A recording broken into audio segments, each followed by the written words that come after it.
এবারে আমরা 7th লেসনে যাব।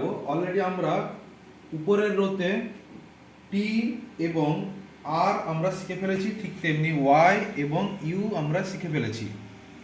তো বাদ বাকি তাহলে পড়ে থাকছে কি, কিউ ডব্লিউ ইটা প্রেস শিখতে হবে। তো কিছুই নয়, কিউ এই আঙুল দিয়ে হবে little finger, W ring finger দিয়ে হবে, আর ই মিডল ফিঙ্গার দিয়ে হবে। ঠিক তেমনি এদিকে আমরা ওয়াই আর ইউ করে ফেলেছি, তাহলে আইটা হবে মিডল ফিঙ্গার দিয়ে, ওটা হবে রিং ফিঙ্গার দিয়ে, এই যে রিং ফিঙ্গার দিয়ে, এবং পি হবে লিটল ফিঙ্গার দিয়ে। আর যখনই প্রেস করতে যাবে তখন অবশ্যই একটা আঙুল যেন হোম কিতে থাকে। তো সেটাই এবারে আমরা করব।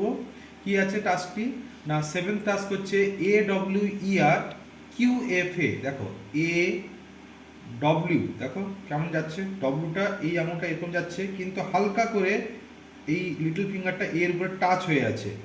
এ ডব্লিউ, তারপরে কি আছে ই আর, ই আর, তারপরে কি আছে না কিউ এফ এ। দেখো কিউ যেই টাচ হচ্ছে তখন হালকা এফ এর উপরে এই আঙুলটা আছে, ইন্ডেক্স ফিঙ্গারটা কিউর উপরে টাচ হয়েছে, কিউ। তারপরে কি আছে না এফ এ, এফ এ।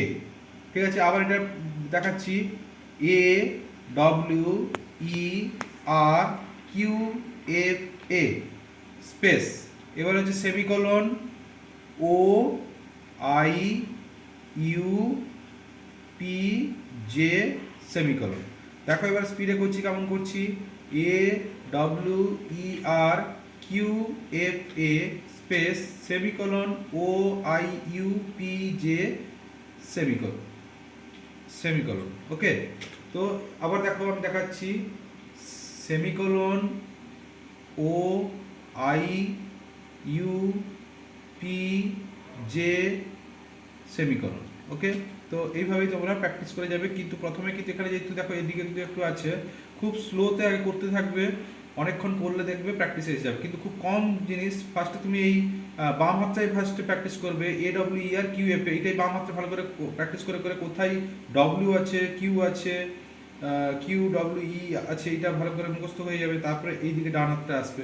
এইভাবে তোমরা প্র্যাকটিস করতে থাকবে। ওকে।